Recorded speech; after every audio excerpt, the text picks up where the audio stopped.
The fuck? What's going on? Nothing. Just my phone acting crazy. You gotta reconnect to the Wi-Fi or something? I could not tell you. I think everything's okay. I think I got it figured out. Somewhat.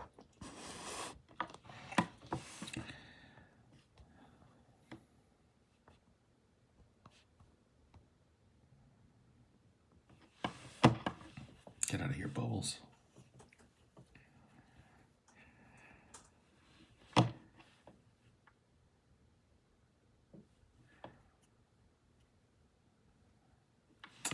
What it do? Hello. Good evening. Been a hot minute since we had the bubbles. Had to turn on the bubbles.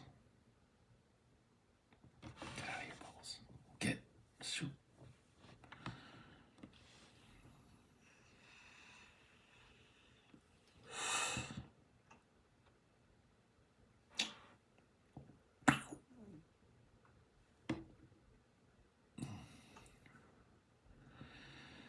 Hello, hello, hello, hello, hello.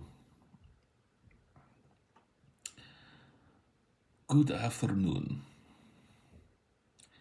How are you? I'm all right. I'm all right. Kind of lamenting what an old man I've become. Got kind of like a cheap, lumpy mattress, and I wake up every day feeling like somebody literally beat my ass. Like I took an ass whooping every day. It's like, oh, I gotta get home to my good bed.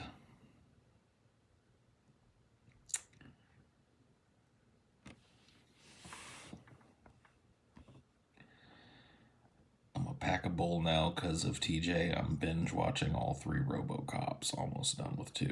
Well, the good times are coming to a close then. Because RoboCop 3 is dog shit.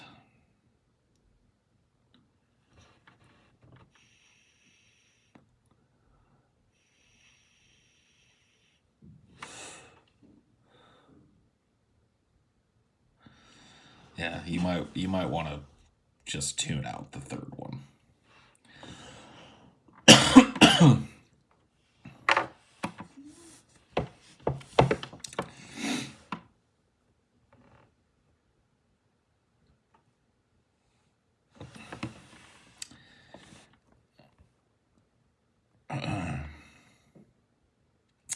My dude, my guy, my bro, my Homo sapiens sapiens. Why do they say sapiens twice? I don't know. I guess because there's different kinds of Homo sapiens. But why do we have to be the one that just gets like a repeat? It'd be like if your name was John Smith Smith or something. I'm sure there's one out there. Probably. Because OG Homo sapiens are different. Well, then why didn't we get like another name is what I'm saying. Like Homo sapiens modernus or something. Yeah. Something cool.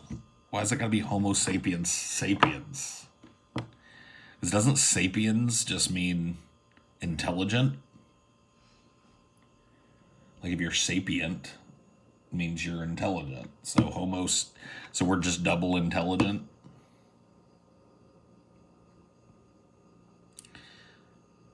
Yeah, I canceled my Amazon Prime. Like what was it, babe? Like two years ago now? Probably 3. Yeah. I mean, I use Amazon for things if I have no other choice, but they ain't get my Prime dollar no more. No, I mean, it's free shipping anyways, over 35. Yeah. It doesn't take that much longer with that, so just like whatever. Would you rather be on rotus? No. Well, Cricket looks like he might do another visit. Oh boy. Hell, I likes to visit when I'm doing this show from this little table. Homo sapiens sapiens is the name given our species. Well, I know, I get it. We're a subspecies of a larger group of Homo sapiens. I get it. Why, though, did they just double the sapiens? Why are wolves called Canis canis? I want to know the reason. Because I think it's lame. Like, all the other types of human have cool, like Homo habilis, Australopithecus afarensis. Like, all the rest of our, forefathers and foremothers had cool names. Homo erectus, that had to be the best one.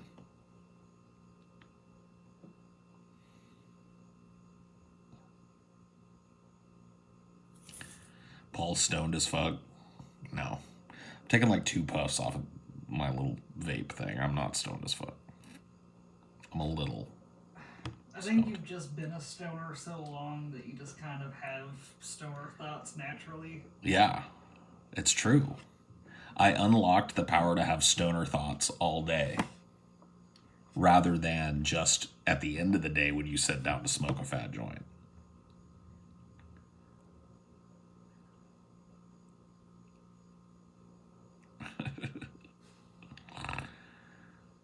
Oh, what a life it's been. What was the best movie you saw this year? Did we see The Eyes of Tammy Faye this year? No, that was last year. Yeah. That wasn't this year? You sure? I'm sure.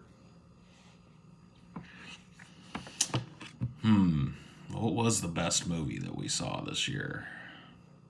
Does it have to be a movie that came out this year?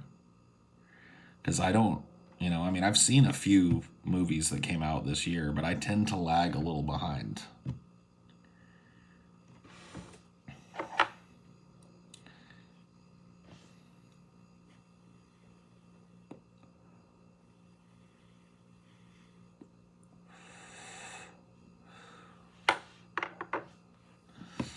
Answer how you like. So if you're gonna hold me to a movie that came out this year, was Renfield this year? I think Renfield was early this year. It's definitely up there. That was a fun movie. Why haven't I heard anything about that movie since it was out? I don't know. I haven't seen it come to any streaming platforms or nothing. I saw it at the Red Box outside the Walgreens. Oh, yeah? So the Red Box got it. Renfield sucked. Spino, get out of here, dude. Satanic movie. Shut up, dude. Just shut up. Good Lord. Like you know what you're called by other Christians? You're called a baby Christian. That's how they talk about you when you're not in the room. You can go look it up. That's an actual term.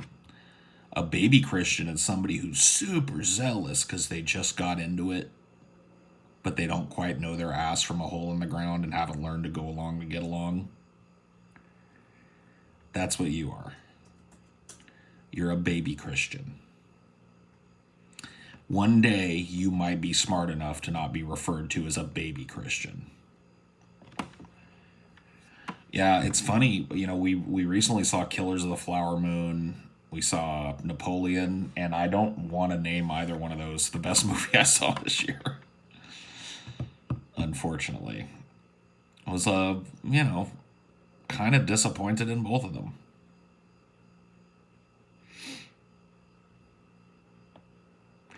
Spinosaurus guy is a troll. I know. Come on, dude. Do you really think you're putting me up on game? I want you to think about it. I want you to really place me in my time, all right? Paul was trolling before trolling was called trolling. I was literally doing trolling over the CB radio before the internet was widely available. Then as soon as the internet became widely available, I got into shenanigans up into and including fooling a 29-year-old woman into having constant phone sex with supposedly 21-year-old me, who was actually 15 at the time. All right? So, can we just, I know, all right? I know who's a troll. I make the choice, instead of just banning trolls, to engage with them, because sometimes they're fun, okay? And sometimes it is fun to engage with them as if they are serious. But make no bones about it. I know who's a troll. You're not going to put me up on any troll game. Paul destroyed Milo. I didn't destroy Milo. Milo destroyed Milo. You just asked him a harder question than some other people would. Well, I phrased it in a way that people were able to put directly into context. Like, he'd already done the interview with Joe Rogan prior to us, where he talked about it and kind of defended the idea of these gay relationships between young, like, teenage boys and older men being normalized. But he didn't outright say it until our show. I asked the question, and he gave a very definitive answer to it.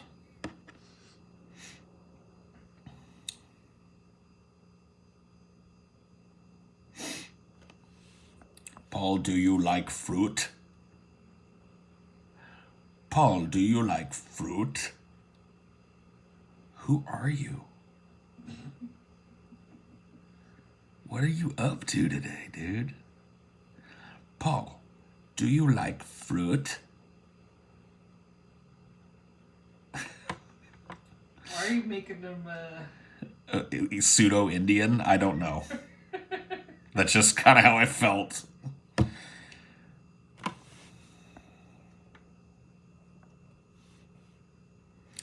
Okay, but do you? Yes.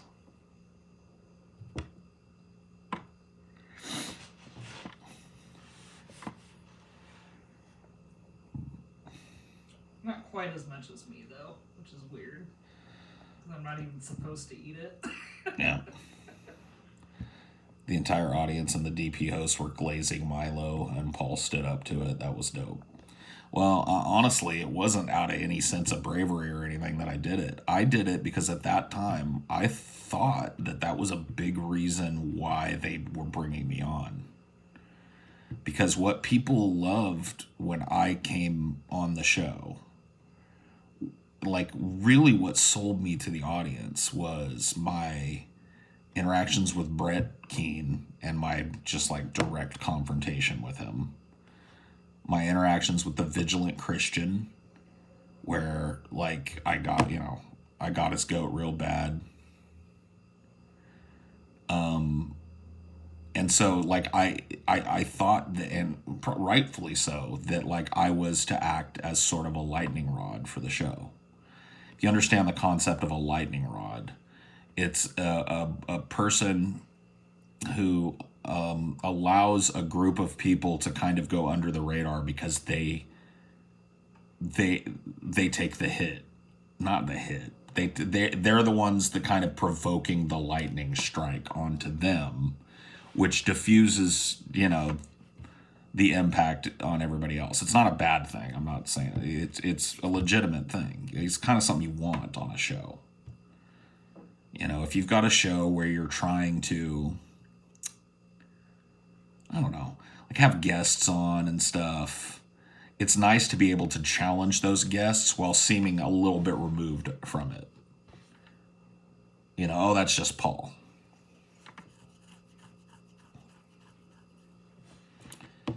And so that's why I went at Milo the way I did. Well, that and, like... You didn't know who the fuck he was. Yeah, nor did I care.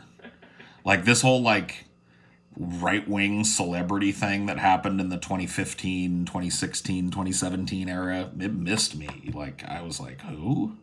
I'm just from an era where if you were right-wing, it was like an instant no, you know?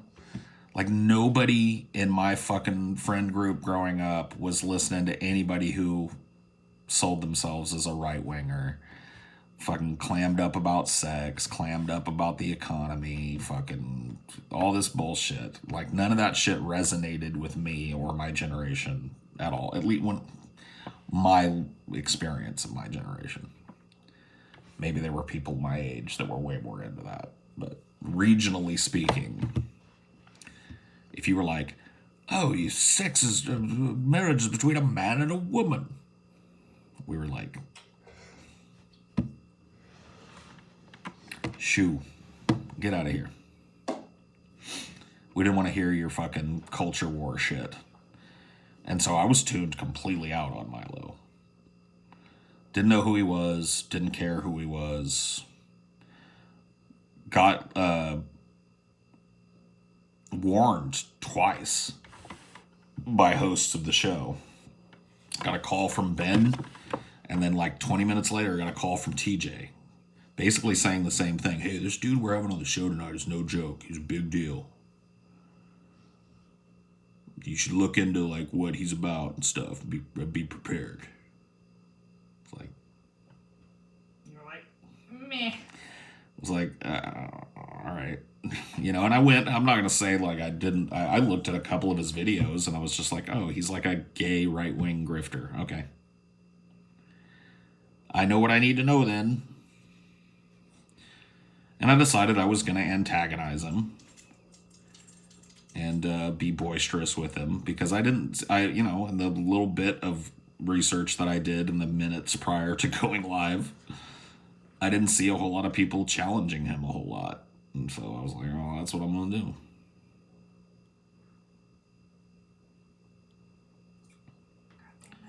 There really wasn't a lot of thought. I didn't go into it to destroy Milo or anything. And I certainly didn't expect, like, it was the first thing that kind of clued me in, I think, to like, whoa, like, there's a lot of fucking rightoids around, huh? Like, that's kind of popular right now, ain't it? Weird.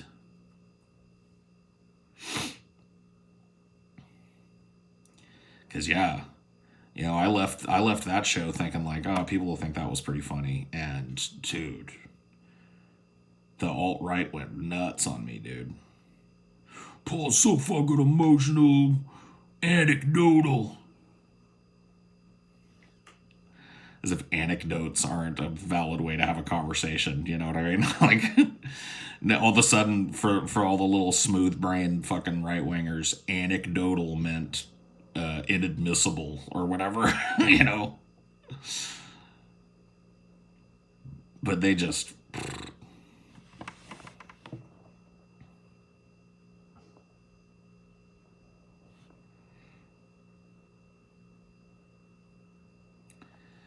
I apologize for VDS, but are you aware how Vosh basically has your exact electoral takes when it comes to the British Labour Party, but not the Dems? I don't know that to be true. I don't watch enough Vosh to confirm it. I don't really care.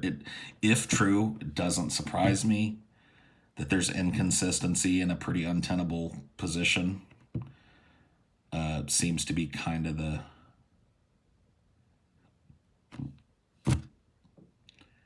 Seems to be kind of the order of the day.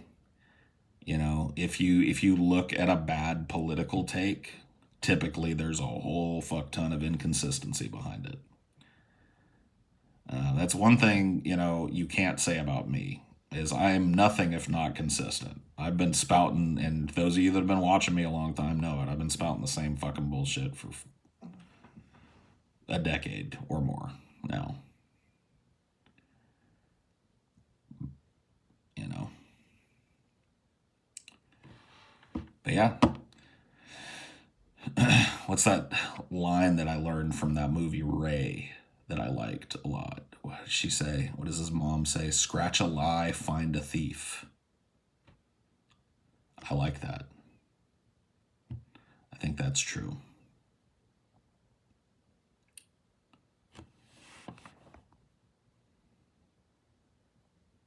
I don't know who Thomas Sowell is, so date whoever you want. What did Milo say about not wanting you back on DP? Well, it was months later. And they were in talks with him to have him come on again because he was still popular. And they really wanted to talk to him about like him getting snubbed. Well, that hadn't happened yet, so he hadn't gotten snubbed. So this was like in the interim between when the first Milo thing happened and when it broke nationally, which was months. It was sat on like an egg by some opposition groups. A lot of people forget Milo was sent to be the keynote speaker at the RNC. And he was like Breitbart's darling. And he was ascendant. Like, I think a lot of people forget how big Milo was about to get. He was going to be the keynote speaker at the Republican National Convention that year. He was set to have this debut onto the political stage that was so fucking global. He was already wildly popular, and he was about to get like the national backpat, and then clips from Joe Rogan's show, clips from our show, and I think there was one other appearance that he did somewhere else where there was this video made by some fucking political PAC,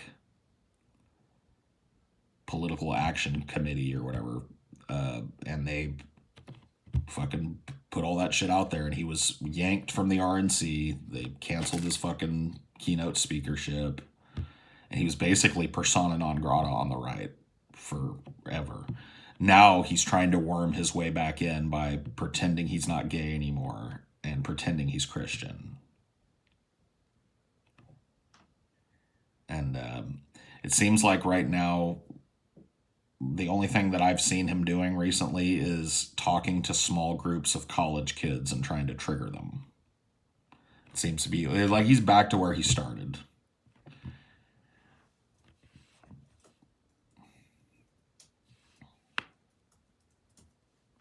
I think Bill Maher helped a lot too. What do you mean? Had him on a number of times. Oh yeah. Bill, I mean, he was starting to get, like, he was huge. And he was about to be ginormous. And, yeah, whatever.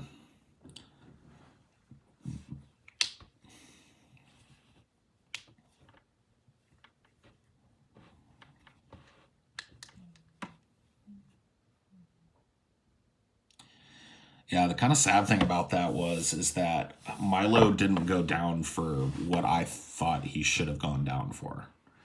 Like, I'm not defending what he said on the show, but it's obvious to me that what he did say came from a position of probably pretty extreme trauma. Talked about like his own sexual assault and stuff as a teenager, and that he was clearly coping with that by normalizing. And I would rather not have seen him go down for that. I would rather see him go down in flames because he was a hypocrite and, you know, a fucking right-wing grifter and a religious nut and all of that shit. Like, I would have rather see him go down in flames for that than something he clearly He clearly was doing out of a sense of trying to heal a pretty deep trauma in his past. And he said as much after the fact. So, you know, I don't celebrate it the way that some other people do. Because I think it just shows how fucking backwards our society is. That's what he went down for. He went down for what ultimately amounts to just a really fucking shitty sexual peccadillo or whatever, instead of the fact that he was a total fascist piece of fucking garbage, grifter, hypocrite, wolf in sheep's clothing, lying motherfucker. You know, he didn't go down in flames for that. He went down in flames because he was abused as a child and fucked up about it. You know, it's kind of hard to feel good about that. But it's the sign of a sick society.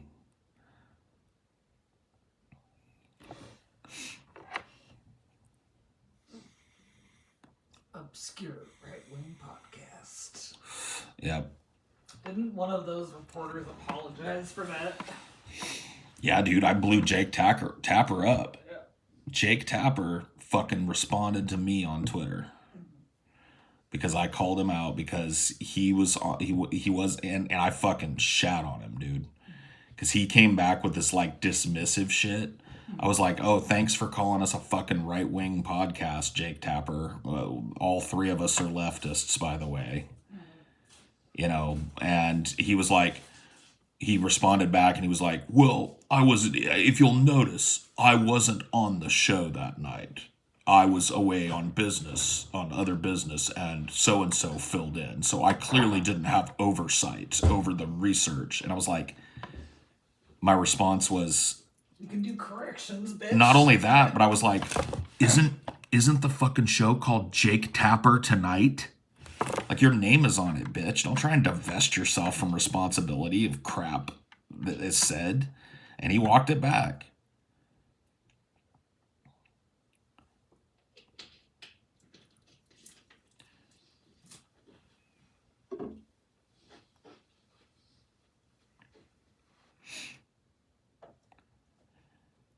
Did you ever think DP was a right-wing podcast, though? Because even though you were always left-wing, it did feel like DP leaned right-wing after the whole AIU incident. You'd have to fucking remind me what the AIU incident even is. Because what I remember, we used to troll the fuck out of AIU. Because he was a right-wing piece of shit. So I don't know where people... Like, here's the thing. We were edgy. There was a time where edginess and politics started to mix, and we happened to be edgy at that time. And the edgelords were all going right, and so there was significant crossover in those viewing groups. But I challenge you. Other than, I will say this. I was not as left on like trans rights and shit when I started the show. I just wasn't. But I was, I mean, I defy you to find anything that would label me anything other than a leftist. DP was hella right-wing at times. Like what, though? Because a lot of times people will talk about like people we had on the show. Like, was it right-wing when we had Carl Benjamin on and I got tired of listening to his right-wing pap, and so I brought Corpse Midget out and made him run away? Was that a right-wing thing to do? I don't get it, you know? I mean, the most was like the anti-SJW stuff, but they were being pretty cringe at that time. Y'all called G-Man the N-word. I mean, I don't even remember what the context of that was, but like I said, we were edgy. Edgy doesn't mean not leftist. Ask Vosh about that. Yeah, he specifically uses like tactical slurs or whatever. Yeah, he has never even tried to stop using the word retard. I think he's used the N-word too. He's used the N-word. He's you know what I mean? Like, he's a fucking product of that same kind of leftism. Like, edgy left, but clearly politically left. And that, you know, has become a less popular thing to be in recent days. Recent times, I think people are more sensitive. I don't think it's necessarily all for the bad either. I'm not lamenting it. I think maybe there was some of that edgy shit that needed to be checked a little bit. But, like, make no bones about it. You can't, like, rewrite history.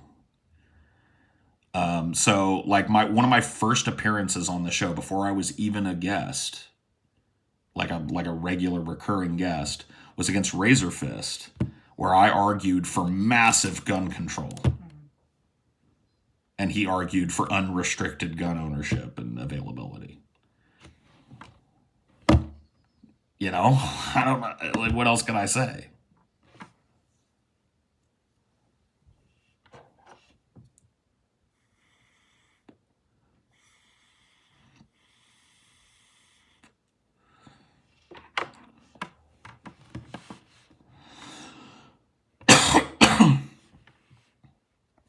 that was a debate. No, I argued with him or whatever. Like, we went head to head and argued gun control, and my position was the left position.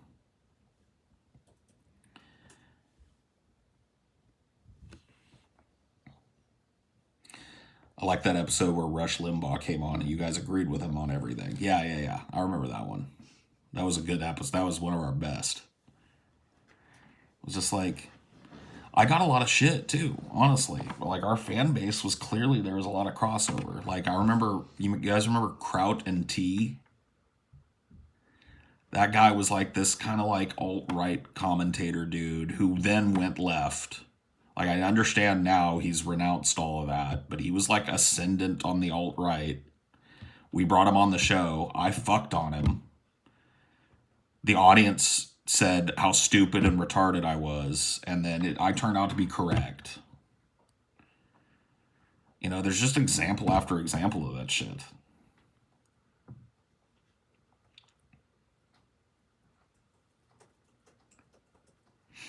Weren't you guys defending the Rittenhouse kid or the George Floyd cop or something? I mean, both of those things happened after my tenure on DP, so I don't know. We weren't on. Are you talking about on DFF? Like, I really don't think so.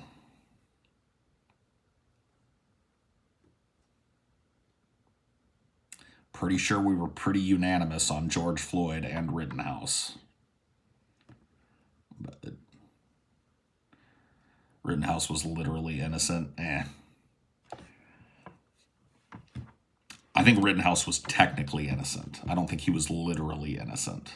I think he was technically innocent.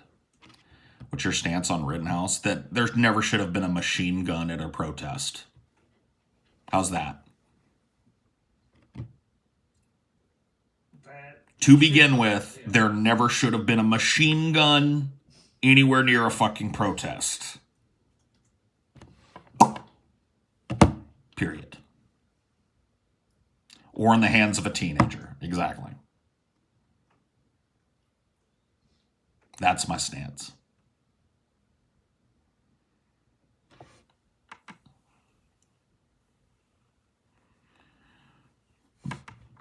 Anti-BLM stances during DP. Like what? But Black Lives Matter didn't even really take off until DP was in its late fucking stages as far as our, like, me, Scotty, TJ's participation in it.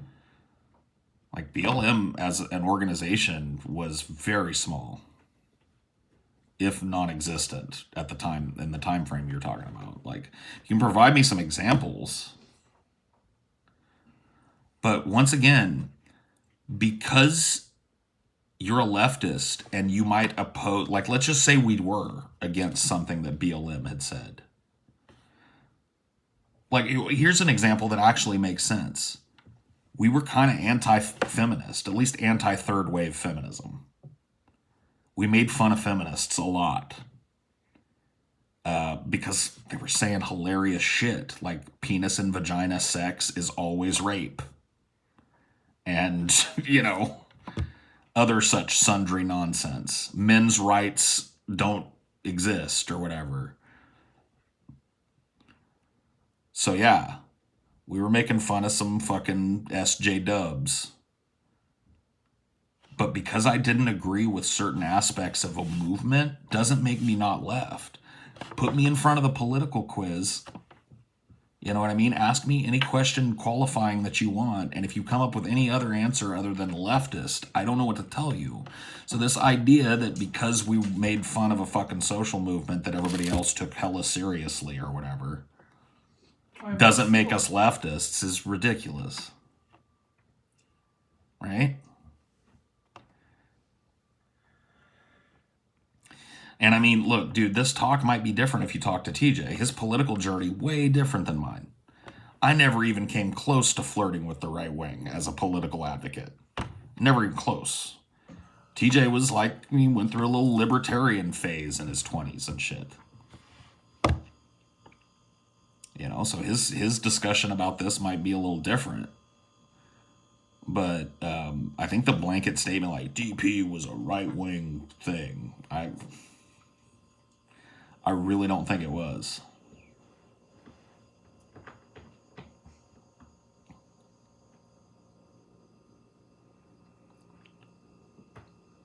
Come here, Cricket.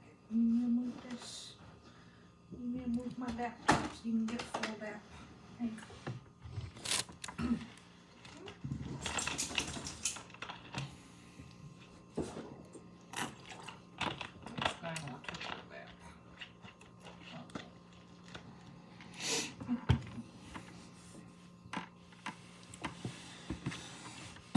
People go after people no matter the leanings on a graph. DP was a shit on idiots thing. Yeah, a lot of the times, yeah.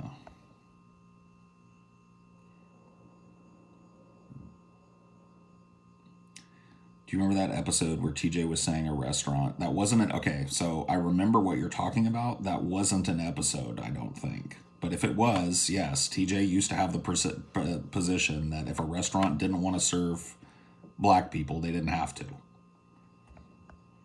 And that, you know, that's a libertarian position. It's like a let the market sort it out kind of position. And it's stupid as fuck. And I think TJ would probably tell you the same today. You know, turns out people change between their 20s, like politically speaking. You know, a lot of people mature a whole lot or change their views as they age out of their 20s and into their 30s.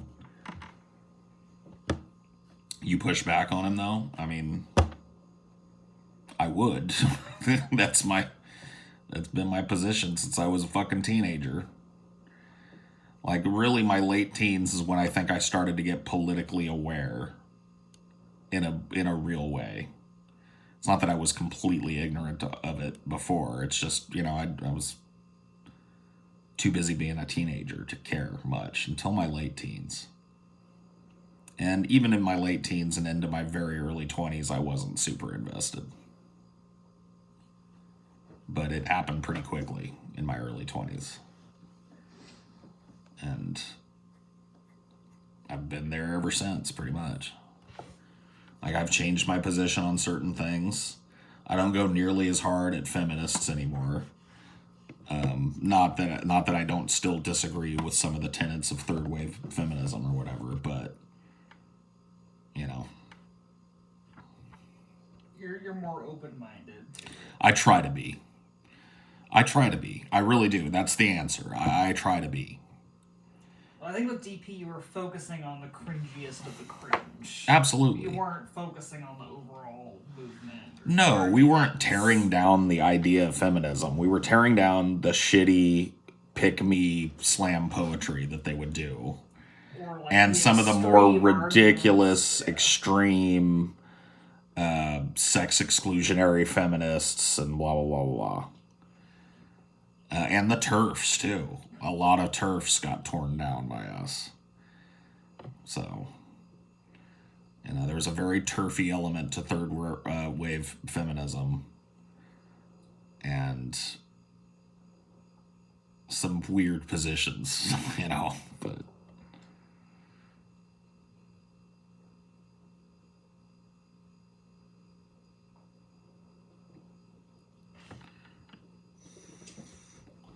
Guys also made fun of the early versions of incels and mgtows. Oh, yeah, brutally.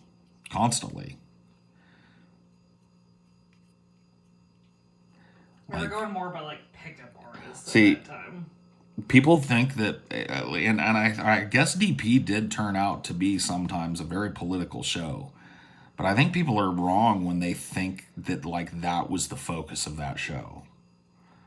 That show was not political. That show was about making fun of everything and getting stoned and having a good time. Our politics were secondary to that, but I think are pretty easy to suss out if you watch the episodes. Was I as based as the most wokest of the woke now? Probably not. Am I now? Probably not. But I'm a leftist. I try to be open-minded. I try and listen to what other people say and process it.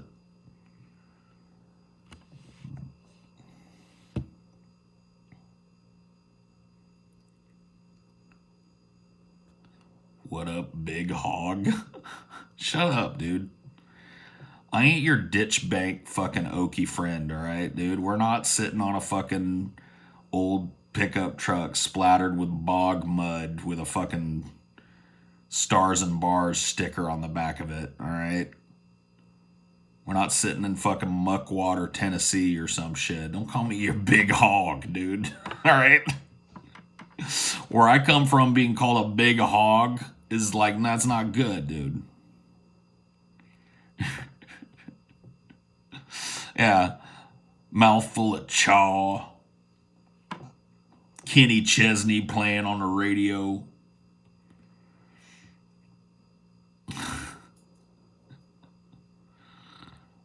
Big hog, dude. What the fuck? Paul, what's your stance on early education in children? What should a student be spending the most time doing at school? That depends on the child. So that ought to be up to teachers and specialists at that level. The problem with school is standardization, and that just means that everybody gets the same information. And if you look at it on the face of it, it's like, well, that's the way it should be. Everybody gets the same. The problem is that children come into school with differing aptitudes.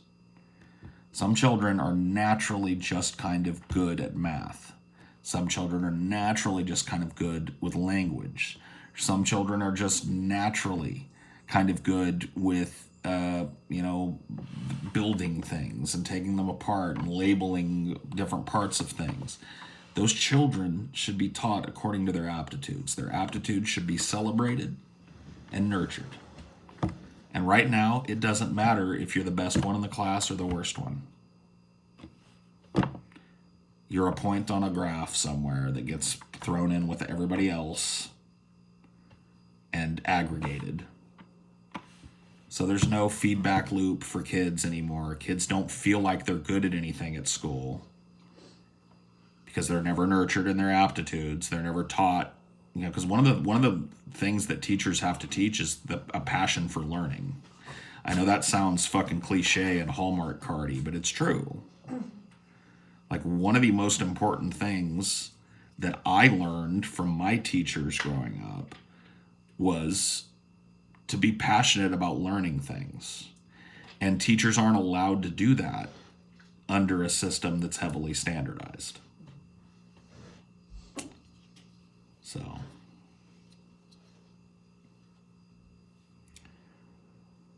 teachers aren't allowed to make those critical decisions. They don't have the time to make those critical decisions.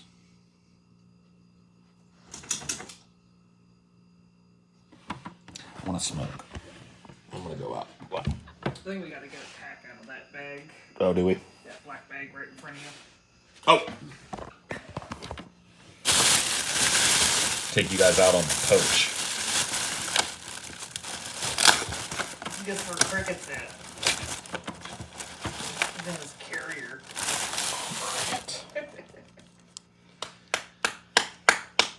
Cricket can't decide whether he loves or hates that carrier. He hates it when we try and put him in it, but he loves it when it's just sitting there.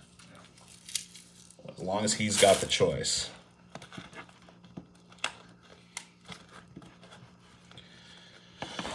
Cricket. Do you have the lighter stuff? Oh, do I? Or do we leave it out there? I think we probably left it sitting on the table.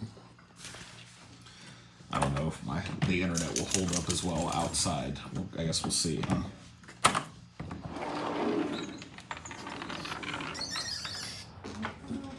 Oh, sorry. Maybe this is open. Stupid curtain rod. I like it out here because this. Just hang the phone up somewhere. If I can get an angle that isn't like.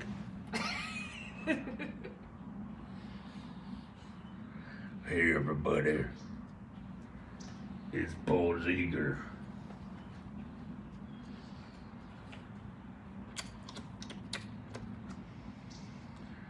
Hey everybody.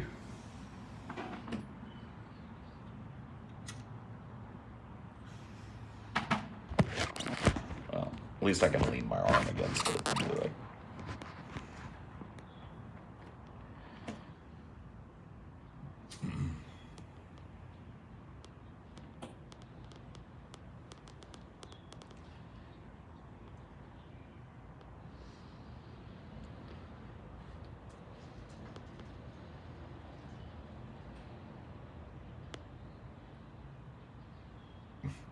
Watching you smoke makes me want a Newport 100.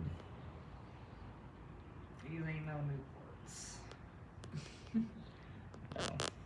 Ain't even hundreds. No.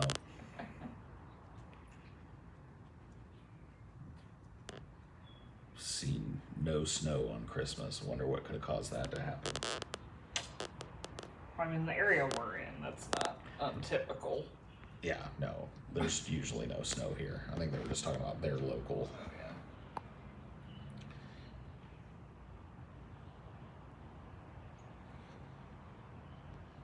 Yeah, we're not in a snowy area.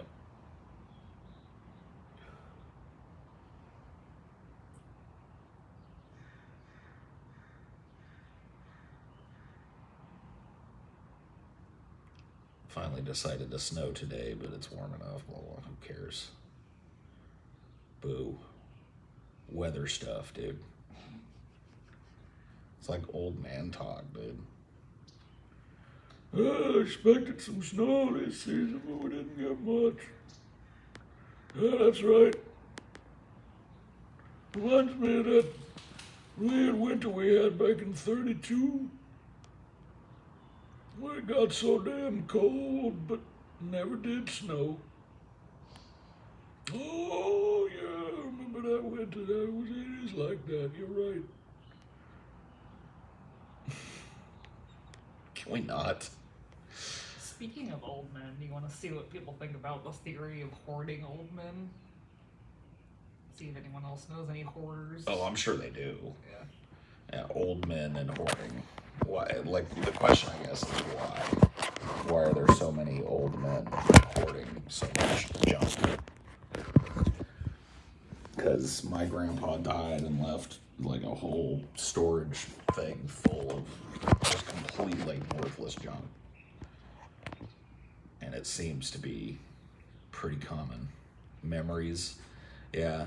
It's probably some about dudes that are more mechanically inclined, too, because my grandpa was, like, a mechanic. And so, you know, maybe it's something about, like, remaining, like, being useful. Like, oh, I'm going to fix this, or, oh, I'm going to make this work again, or whatever. And then it just piles up. Because they're not as spry and capable anymore, and they just don't have enough time to do it all, you know.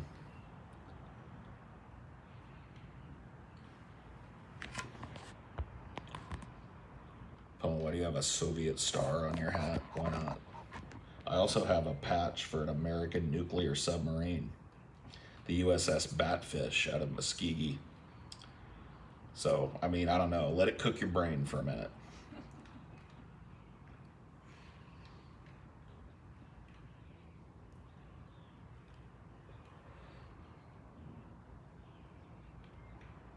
Yeah. I think it says something about the duality of man, sir.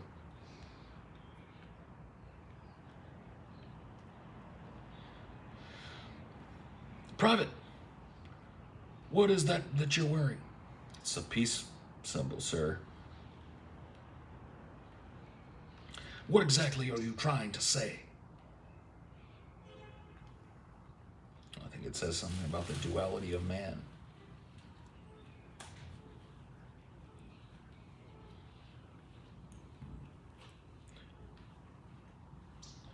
You better shape up, my boy.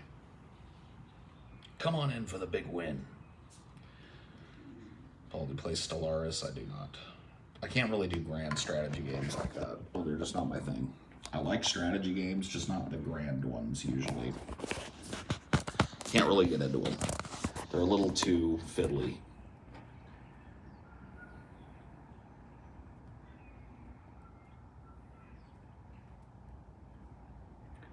The city set in Full Metal Jacket was not convincing.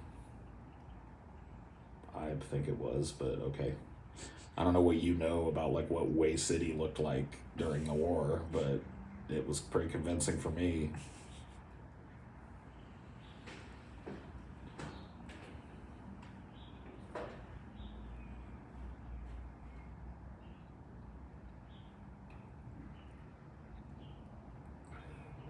Yeah, that movie is a huge chunk of my anti-war position. You know, it's funny how works of fiction led me to really examine what goes on in war and really critically oppose it. So Johnny Got His Gun by Dalton Trumbo, which is one of the most harrowing books you'll ever fucking read.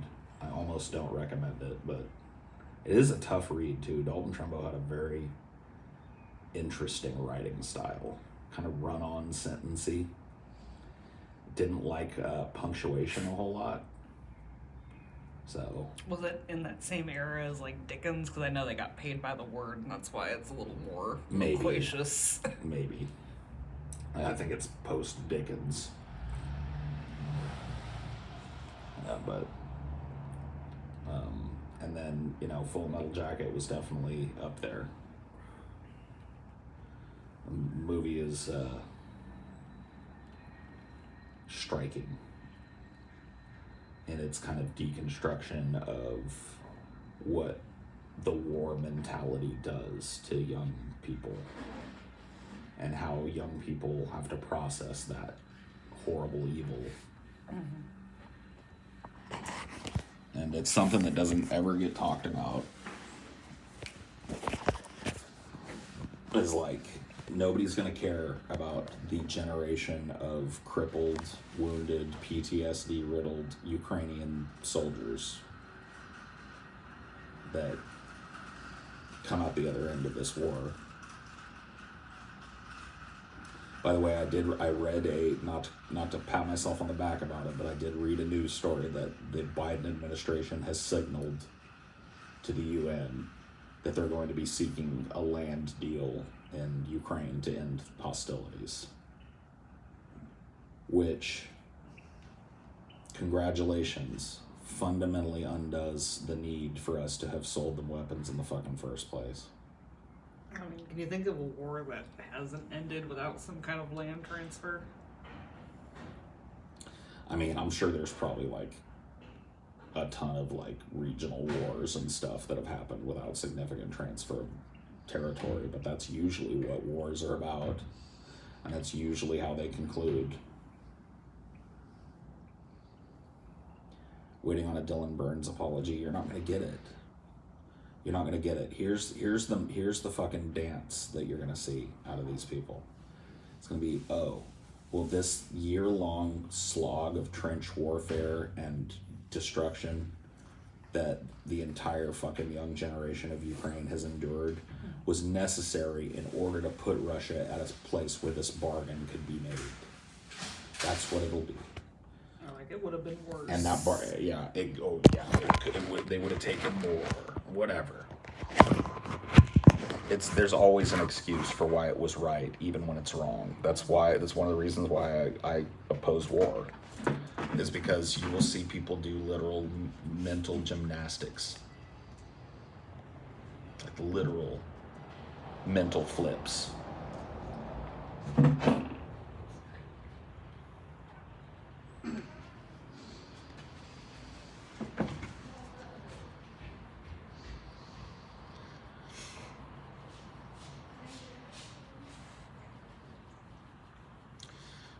The echoes of this war it'll be generational in that place, and nobody is going to give a shit.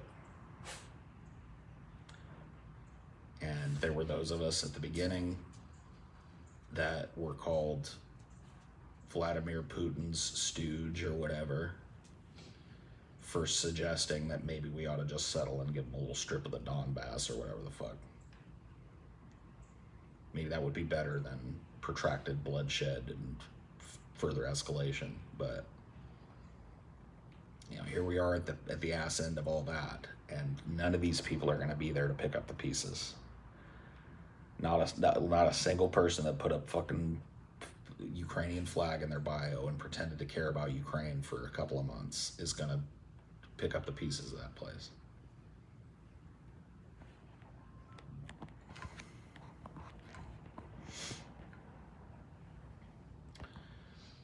Supporting Ukraine was right because they didn't want to be conquered by Russia, then we should have used our considerable weight and power to broker that land deal earlier so that more Ukrainians didn't have to suffer and die and be conquered. Wow, isn't that shocking?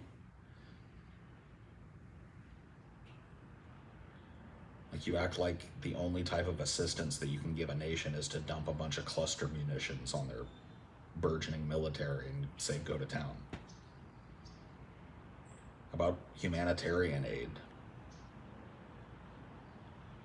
How about bringing to bear the significant weight of US diplomacy on Russia and having some serious fucking talks and getting a serious deal done that preserves life? Nah. That doesn't make any sense. Let's have another war. Of course, it just happened to be right after pulling out of Afghanistan. What was it? It just happened to be right after pulling out of Afghanistan. Yeah. Well, you remember when we did that, the first thing I fucking said was, where's next? Gotta put that military might to use somewhere. Where's next? It happened to be Ukraine. The claim that it's not a proxy war is so stupid. It's like when you meet one of the people that want to say it's not a proxy war, they want to play word games with you. And they want to be strict, like, definitionalists, as if there aren't other ways to wage proxy battle. You know, they want to go to the dictionary and have it say, a conflict in which both sides are supported by another entity as a way to get, you know what I mean? As a way to get one over on one another.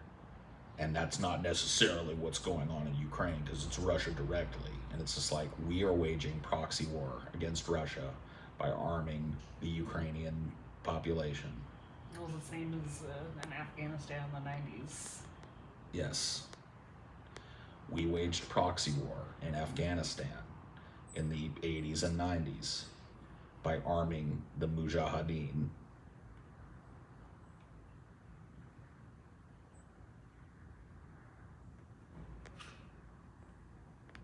By the way, that didn't come back to bite us at all. I'm sure this Ukrainian thing will be the same.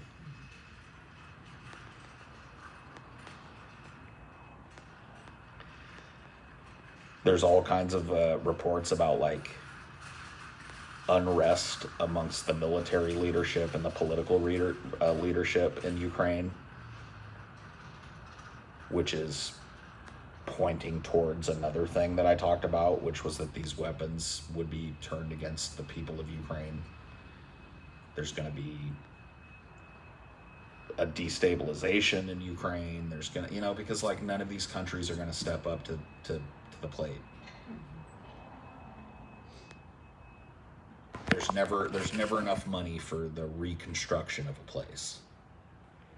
There's always enough money for more bombs, though. We can make more potholes, we just can't fill them.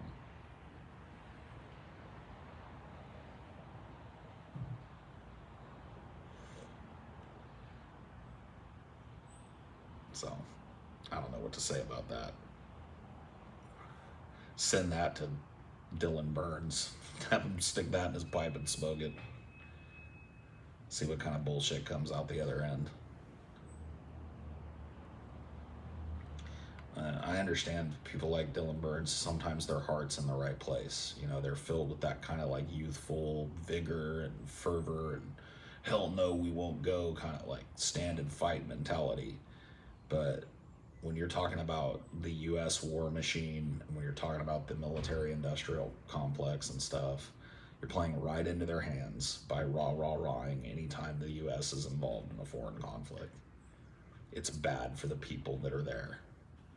I would challenge you to name a people that is happy that they were occupied by the United States military. I'll wait.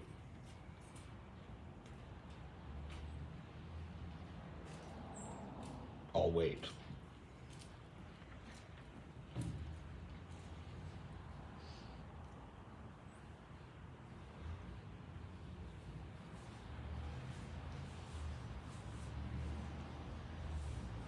I oppose it. I oppose it on moral grounds. I oppose it on economic grounds. I think it's ridiculous to be funding wars in every corner of the globe when there are people dying in the streets here in our country. That makes no sense to me.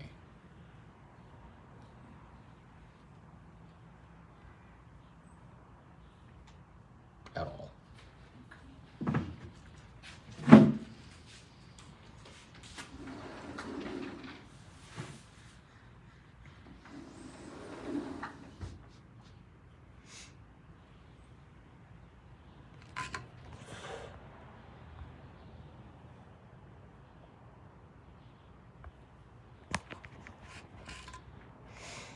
But endless war,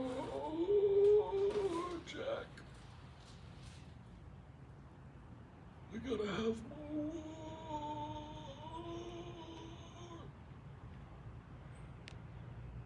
You know what I think the solution to this problem is? War.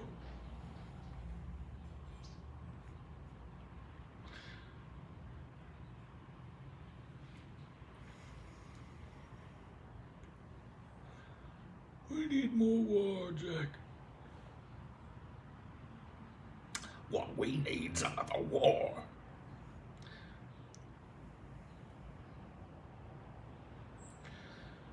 I need to pull that clip from Dead Alive.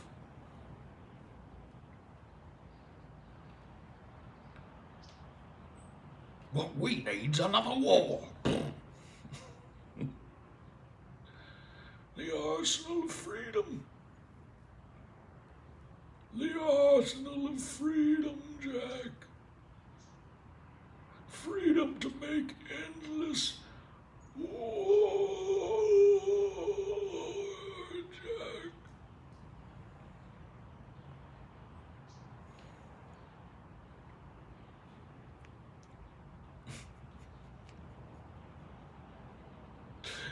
The freedom to wage war.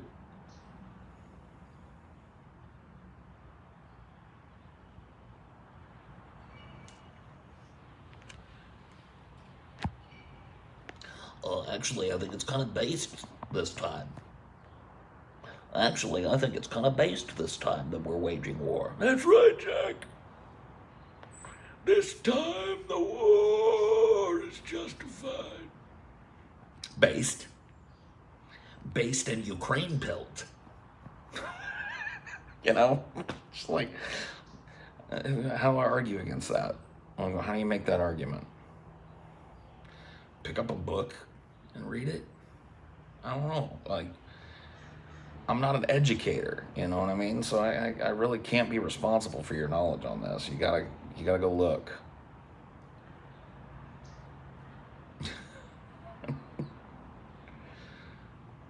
It's time for some war, Jack. Actually kind of based this time, though, if you really think about it. No, actually not based. War! Dark Brandon rides again.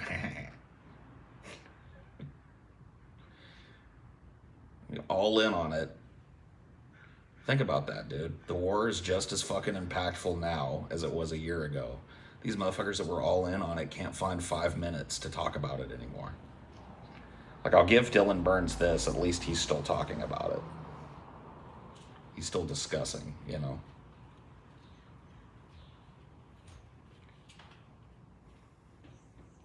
When's the last time, you know, we got another Ghost of Kiev 8-hour stream? Bad faith, my dude. Oh, sorry. I didn't mean to speak in bad faith. My bad. I'll shut up.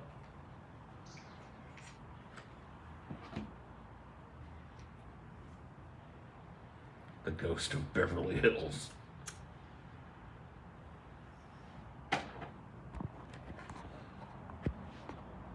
I was the ghost of Kiev. In my battle ball. Kicking my little legs. Beep, beep, beep, beep, beep, pew. The ghost of Madeira, dude. Yeah. That was me. I used to have eagle eyes. My eyes are bad now. The same thing happened to me that happened to my parents. My parents both had really great vision, never needed glasses or nothing. And then in their 40s, they went to shit. Now my mom's wearing bifocals and stuff. So I've been putting it off for a while because I really don't want to wear glasses. And I really know that I'm not going to go get no LASIK surgery done on my eyeballs. I just don't want to do it. So, and I don't want to deal with contacts. So I'm kind of screwed. I guess I'll just be blind for a while. But yeah, no, dude, I've been like squinting at stuff. Like, what does that say there?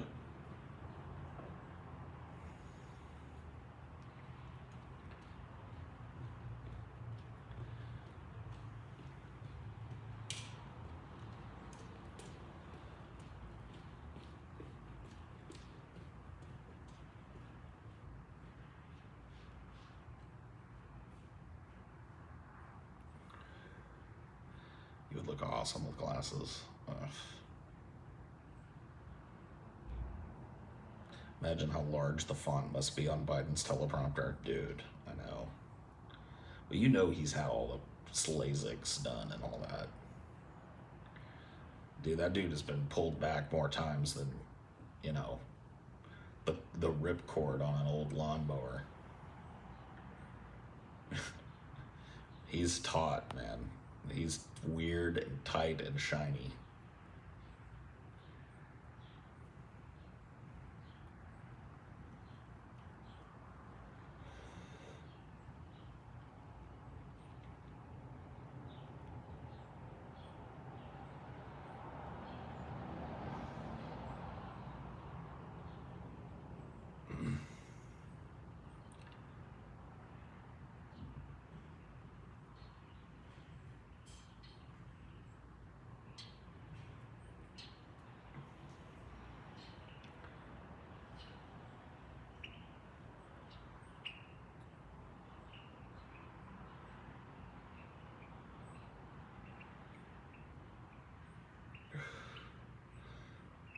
Biden is based. Does a genocide in Gaza. Okay, guys, I'm not trying to say Biden is based, but we just gotta suck it up. This one last time. For the sweet souvenir. This time. This will be the time. This will be the time the Democrats learn that they can't keep feeding us right-wingers. This is the time, dude.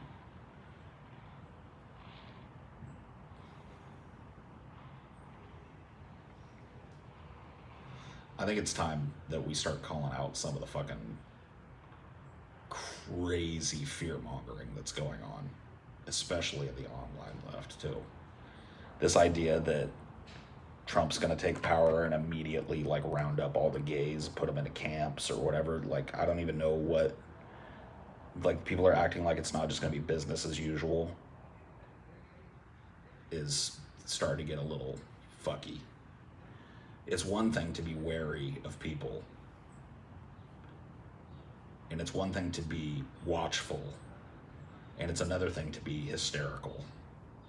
And there is some straight up hysteria going on some people's fucking plates.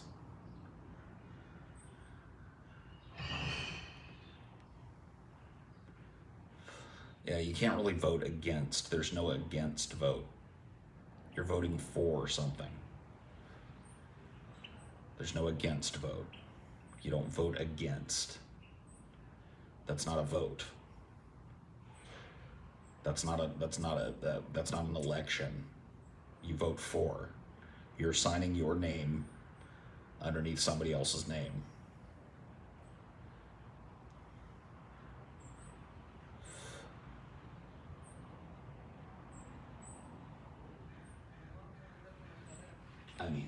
It's absurd.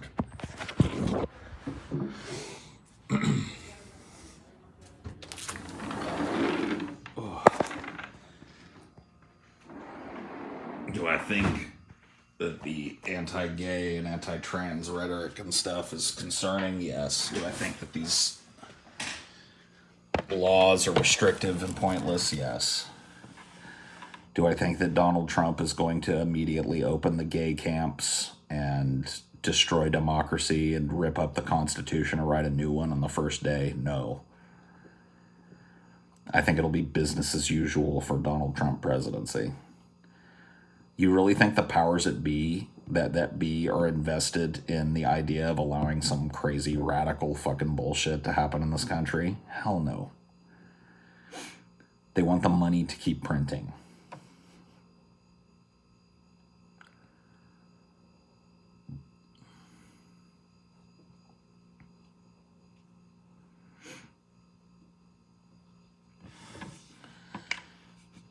People forget all the crazy shit Trump said in 2016. I mean, absurd shit. Locking them up. And Yeah, we're going to build a giant wall and Mexico's going to pay for it. drain the swamp. Yeah. I mean, it's just, why is everybody trusting that Trump's going to do everything he says this time? You know, I don't know.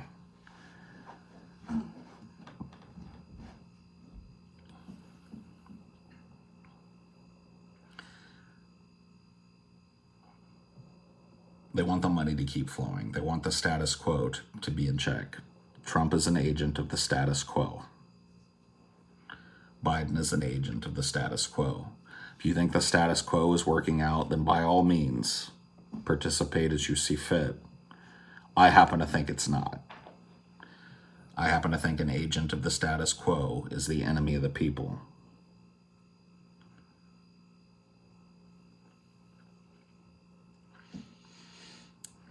Trump might do something like his election denial again.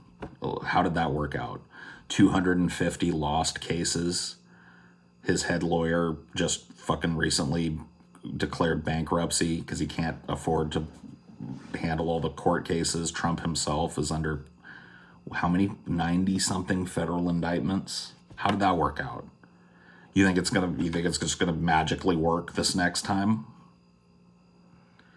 Like, give me a fucking break, dude. Give me a fucking break. Like, I'm fine. Let's talk about recent events. Let's talk about January 6th, but let's not blow it out of fucking proportion. January 6th was crazy. It was scary, but it was not an almost coup or anything. It was disorganized as fuck. It was a bunch of drunk fucking rednecks jumping around in the Capitol building, smoking weed in the rotunda and shit. Were there some fucking people there that wanted to do some damage? Yep. Should it have never happened? Yep. But make no bones about it. Trying to act like this was like the day the United States almost lost democracy is retarded. Our institutions did exactly what they were supposed to do. The election was certified that day. People were rounded up and fucking arrested, and the world went on. So let's not pretend.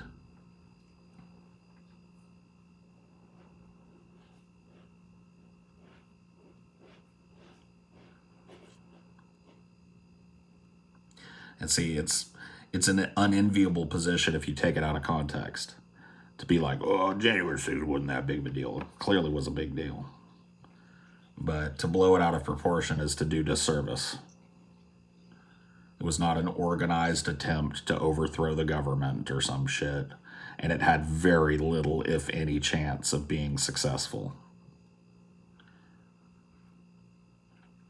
If anything, it's surprising that it wasn't a bigger bloodbath in terms of police response to it. There just weren't enough cops, which is a municipal failure and a national failure on top of it.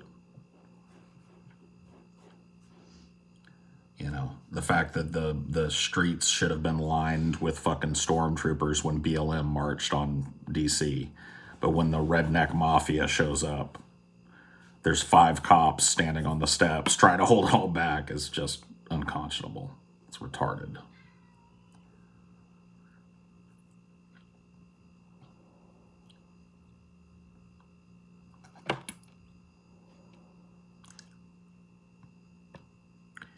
Hello. What do you think, Cricket? Do you want to show them your beautiful face? Do you want to show them your beautiful face? Your beautiful crickety chickadee face. No. No. Oh, they seen it. They seen it.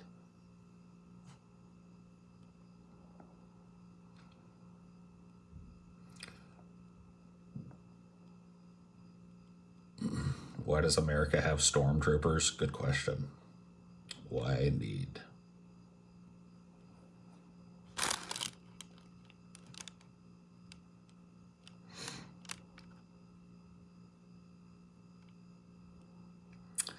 Why indeed? I think I've ranted enough. I'm out of here. See ya.